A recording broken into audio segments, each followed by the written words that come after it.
June the 10th, you should be reading through Proverbs chapter 14 and 15, as well as Romans chapter 14. I hope this time through the book of Proverbs has been beneficial to you as you are learning to become a wise person. I want to spend a few moments, before I dive into Proverbs chapter 14 with you, I want to spend a few moments just talking about what is a proverb and why is it important for us to study them. A proverb is a collection of wise saying. It's a wise saying that in most circumstances is true. In most circumstances is true. Like there's proverbs in the book of Proverbs that sometimes they feel like they are counterintuitive to each other. There's one proverb that says this, do not answer a fool according to his folly. And it goes on to explain why you shouldn't answer a fool according to his folly. And then the next verse says, so answer a fool according to his folly. They seem to contradict each other. But what's happening is as you are studying to be a wise person, and King Solomon, who wrote this book, assumed about you that you would know that this is a guideline book.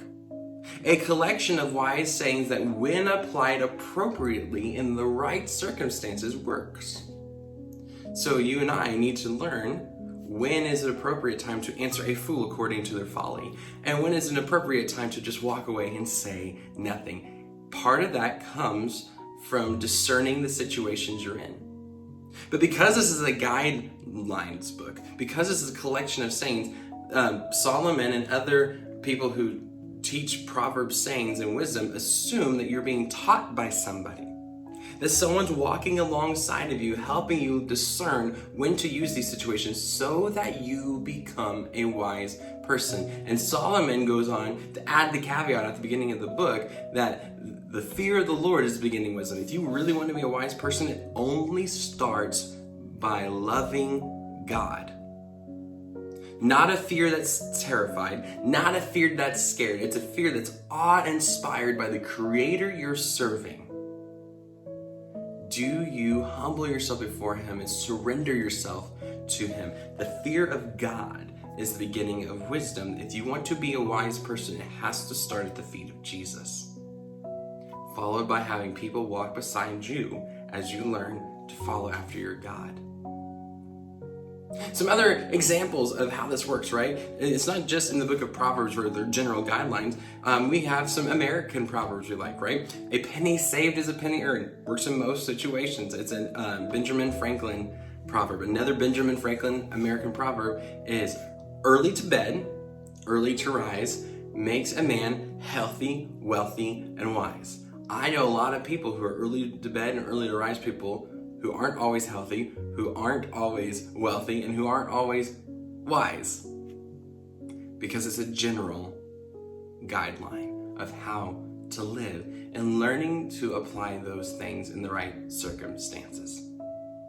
So I want to read to you a few of these general guidelines and just talk about them for just a moment before you start your day.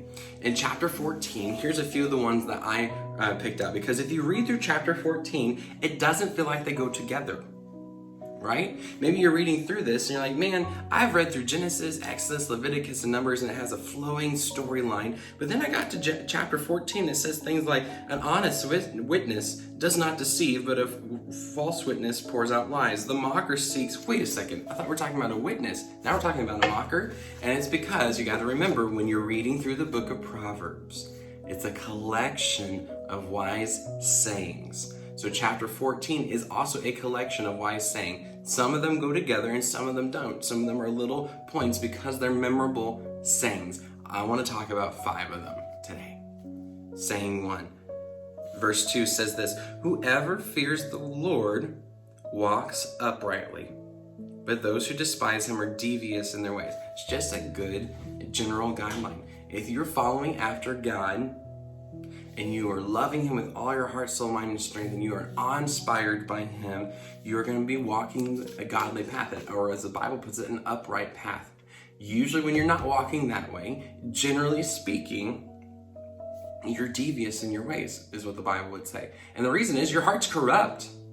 Your and I heart's corrupt. If it's not surrendered to Jesus, then it does its own things that are corrupt things. We need God to save us. Verse 12 says, there's a way that appears to be right, but in the end it leads to death. Throughout the book of Proverbs, there's always two ways it talks about. Following after God is the right way, and then following after the world. It's the way that people think is right, but in the end it always leads to death. It doesn't work out the way people think it does. Always choose to follow God and be inspired by Him. Verse 16. The wise, I want to be wise, so this is a good thing for us to listen to, right? The wise fear the Lord, and they shun evil. But a fool is hot-headed and yet feels secure. Wow. I see that all around me all the time in our culture.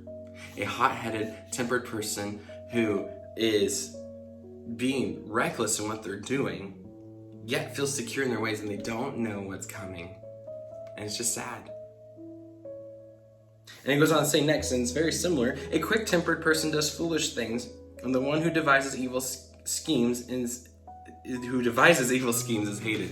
I don't want to be a person who devises evil schemes. I don't want to be quick-tempered, or I don't want to be full-headed. I want to be a person who is wise. And I hope you do too. The last one I want to say before we end our time together today is this. A heart at peace gives life to the body, but envy rots the bones. This is verse 30 of chapter 14. I hope out of all these verses we talked about today, I want you to highlight that one. I want you to memorize it, because we live in a culture that is rotting to its core, it feels like, all the time.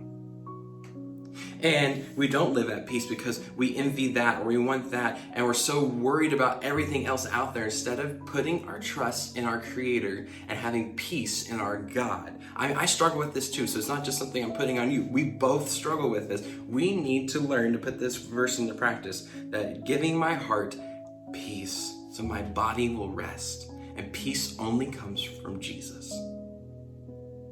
And not allowing envy to rot me to my inner core. Focus on your God today. Learn to put these wise sayings into practice, and until we see each other again, church, you are sent.